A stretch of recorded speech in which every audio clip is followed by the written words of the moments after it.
കേരളത്തിന്റെ രാഷ്ട്രീയ രംഗം വീണ്ടും ഒരു തിരഞ്ഞെടുപ്പ് സീസണിലേക്ക് കടക്കുകയാണ്.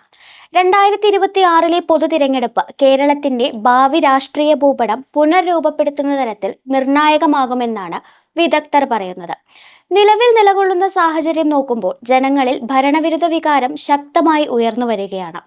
കഴിഞ്ഞ 10 വർഷമായി തുടർച്ചയായി അധികാരത്തിലിരിക്കുന്ന ഇടതു സർക്കാരിന് ജനങ്ങളെ തൃപ്തിപ്പെടുത്താൻ സാധിച്ചിട്ടില്ലെന്ന ആരോപണങ്ങൾ ഉയരുന്നു. വിലക്കയറ്റം, തൊഴിലില്ലായ്മ, ആരോഗ്യരംഗത്തെ പ്രതിസന്ധികൾ, വിദ്യാഭ്യാസ മേഖലയിലുള്ള അതൃപ്തി, രാഷ്ട്രീയ വിവാദങ്ങൾ എല്ലാം കൂടെ ചേർന്നാണ് ഈ ഭരണവിരുദ്ധ തരംഗം ശക്തിയാർജിച്ചത്.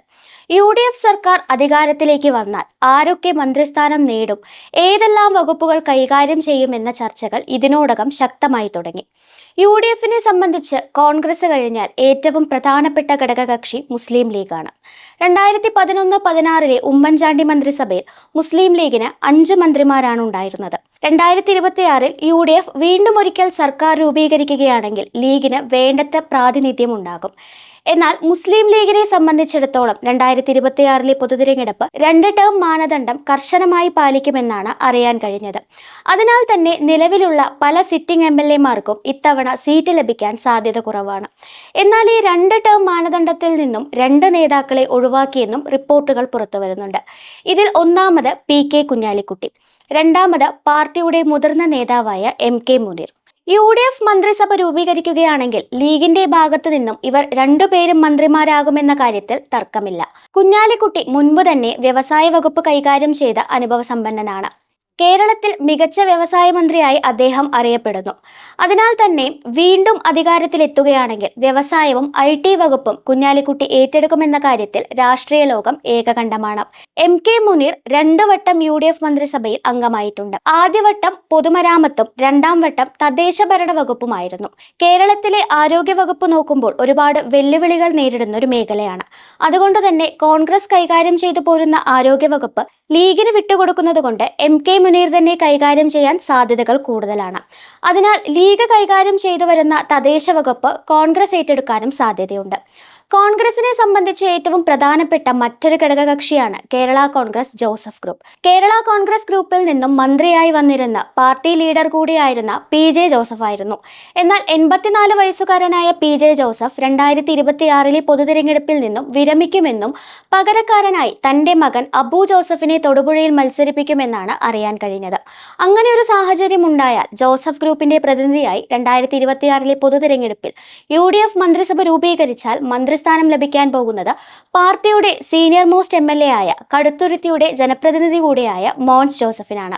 മുൻപൊരിക്കൽ PJ ജോസഫ് രാജിവെച്ചിരുന്ന ഒരു ചെറിയ ഇടവേളയിൽ പൊതുമരാമത്ത് വകുപ്പ് കൈകാര്യം ചെയ്തിരുന്ന ഒരു ചെറിയ പരിചയം കൂടി മോൻസ് ജോസഫിനുണ്ട്. 2026 കോൺഗ്രസ് ഒരു മന്ത്രിസഭ രൂപീകരിക്കുകയാണെങ്കിൽ മോൻസ് ജോസഫ് 2011-16 കാലഘട്ടത്തിൽ PJ ജോസഫ് കൈകാര്യം ചെയ്തിരുന്ന ജലവിഭവ വകുപ്പ് തന്നെയായിരിക്കും കൈകാര്യം ചെയ്യുക.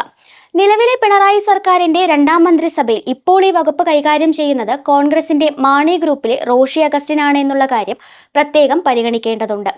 UDFന്റെ മറ്റൊരു ഘടകകക്ഷിയാണ് കേരള കോൺഗ്രസ് ജേക്കബ് വിഭാഗം. TM ജേക്കബിന്റെ മകനായ അനൂപ് ജേക്കബ് ആണ് 2011-16 കാലഘട്ടത്തിൽ ജേക്കബിന്റെ മരണത്തിന് ശേഷം ഉപതെരഞ്ഞെടുപ്പിൽ മത്സരിച്ച് MLA ആയതും TM ജേക്കബിന് പകരമായി മന്ത്രിസഭയിൽ അംഗമായതും. ആ കാലഘട്ടത്തിൽ TM ജേക്കബും മകൻ അനൂപ് ജേക്കബും കൈകാര്യം ചെയ്തത് ഭക്ഷ്യ സിവിൽ സപ്ലൈസ് വകുപ്പാണ്. 2026 കോൺഗ്രസ് ഒരു മന്ത്രിസഭ രൂപീകരിക്കുകയാണെങ്കിൽ അനൂപ് ജേക്കബിന് ലഭിക്കാൻ പോകുന്നത് ഭക്ഷ്യ സിവിൽ സപ്ലൈസ് വകുപ്പ് തന്നെ ആയിരിക്കും. കോൺഗ്രസിന്റെ മറ്റൊരു ഘടകകക്ഷിയാണ് റവല്യൂഷണറി സോഷ്യലിസ്റ്റ് പാർട്ടി അഥവാ RSP. 2011-16 കാലഘട്ടത്തിൽ ഉമ്മൻചാണ്ടി മന്ത്രിസഭയിൽ അംഗമായിരുന്ന മുതിർന്ന നേതാവ് ബേബി ജോണിന്റെ മകനും പാർട്ടിയുടെ സീനിയർ മോസ്റ്റ് നേതാക്കളിൽ ഒരാളുമായ ഷിബു ബേബി ജോൺ. അന്ന് അദ്ദേഹം കൈകാര്യം ചെയ്തത് തൊഴിൽ വകുപ്പ് മന്ത്രാലയമാണ്. 2016 2021 തിരഞ്ഞെടുപ്പിൽ ചവറയിൽ നിന്ന് മത്സരിച്ച് പരാജയപ്പെടുകയായിരുന്നു. നിലവിൽ രാഷ്ട്രീയ സാഹചര്യങ്ങളെ ഭരണവിരുദ്ധ വികാരത്തിന്റെ ആനുകൂല്യവും കണക്കിലെടുത്താൽ ചവറയിൽ നിന്ന് ഷിബു ബേബി ജോൺ അനായാസം വിജയിക്കാനാകും. MK പ്രേമചന്ദ്രനെ ചവറയിൽ മത്സരിപ്പിച്ച് ഷിബു ബേബി ജോണിനെ പാർലമെന്റിലേക്ക് അയക്കാനുള്ള പദ്ധതികളും നടക്കുന്നുണ്ട്. MK പ്രേമചന്ദ്രനായാലും ഷിബു ബേബി ജോൺ ആയാലും മന്ത്രിക്ക് ലഭിക്കാൻ പോകുന്ന പദവി തൊഴിൽ വകുപ്പ് തന്നെയായിരിക്കും. UDFന്റെ മറ്റൊരു പ്രധാന ഘടകകക്ഷിയാണ് കമ്മ്യൂണിസ്റ്റ് മാർക്സിസ്റ്റ് പാർട്ടി അഥവാ CMP. ഇന്ന് പാർട്ടിക്ക് നേതൃത്വം നൽകുന്നത് UDF നേതാക്കളിലെ പരമപ്രധാനിയായ CP ജോണാണ്. ഒരു രാഷ്ട്രീയ തന്ത്രജ്ഞൻ കൂടിയായ CP ജോണിനെ തിരുവനന്തപുരം മണ്ഡലത്തിൽ നിന്ന് മത്സരിപ്പിക്കാനാണ് കോൺഗ്രസ് തീരുമാനിച്ചിരിക്കുന്നത്. ജയിക്കുകയാണെങ്കിൽ ഒരു ഇടതു മനോഭാവം കൂടിയുള്ള CP ജോണിന് ലഭിക്കാൻ പോകുന്നത് സഹകരണ വകുപ്പ് തന്നെയായിരിക്കും. ഇനി UDFന്റെ മറ്റൊരു ഘടകകക്ഷിയായ പാലായുടെ MLA ആയ Mani C Kappan 2026 Kerala democratic party അഥവാ KDPയുടെ പ്രതിനിധിയായിട്ടായിരിക്കും മാണി സി കാപ്പൻ UDFൽ നിന്നും മത്സരിക്കുന്നത്. 2019 പൊതു തിരഞ്ഞെടുപ്പിൽ പാലായിൽ നിന്ന് ഇടതുപക്ഷത്തിനു വേണ്ടി വൻ ഭൂരിപക്ഷത്തിൽ വിജയിച്ച മാണി സി കാപ്പൻ പിന്നീട് ജോസ് കെ മാണിയുടെ ഇടതു പ്രവേശനവും പാലാ സീറ്റ് നിഷേധിക്കപ്പെടലും കൂടെ ആയപ്പോൾ UDFൽ എത്തിച്ചേരുകയായിരുന്നു. 2021 പൊതു തിരഞ്ഞെടുപ്പിൽ ശക്തമായ ഇടതുപക്ഷ തരംഗത്തിനിടയിലും വൻ ഭൂരിപക്ഷത്തോടെയാണ് ജോസ് കെ മാണിയെ പരാജയപ്പെടുത്തി മാണി സി കാപ്പൻ മന്ത്രിസഭയിലെത്തുന്നത്. 2026 പൊതു തിരഞ്ഞെടുപ്പും മാണി സി കാപ്പന് പാലായിൽ നിന്ന് വിജയിച്ചു വരാൻ സാധിക്കും. അങ്ങനെ വിജയിക്കുകയാണെങ്കിൽ 2026 UDF ഒരു മന്ത്രിസഭ തുടങ്ങുകയാണെങ്കിൽ മാണി സി കാപ്പന് ഒരു മന്ത്രിപദവി ഉറപ്പാണ്.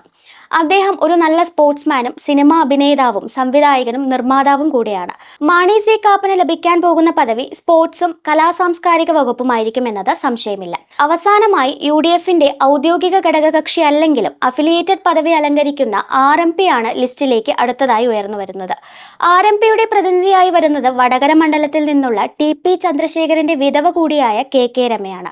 KK രമ UDFന്റെ മന്ത്രിസഭയുടെ അംഗമാവാൻ തീരുമാനിച്ചാൽ മന്ത്രിസഭയിലെ വനിതാ പ്രാതിനിധ്യം ഉറപ്പാക്കാൻ സാധിക്കും.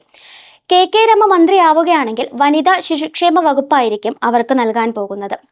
ഇതെല്ലാം കൂടെ നോക്കുമ്പോൾ 2026 UDF അധികാരത്തിലെത്തുകയാണെങ്കിൽ മന്ത്രിസഭയിൽ ശക്തമായ ഘടകകക്ഷി പങ്കാളിത്തവും പരിചയസമ്പന്നരായ നേതാക്കളുടെ തിരിച്ചുവരവും പുതുതലമുറയ്ക്ക് അവസരങ്ങളും ഒരുപോലെ ഉറപ്പായിരിക്കും. കേരളത്തിന്റെ ഭാവി രാഷ്ട്രീയവും ഭരണഘടനയും ഇത്തരം ശക്തി വിഭജനങ്ങളാലും പുതിയ രാഷ്ട്രീയ കൂട്ടുകെട്ടാലും നിർണ്ണയിക്കപ്പെടും.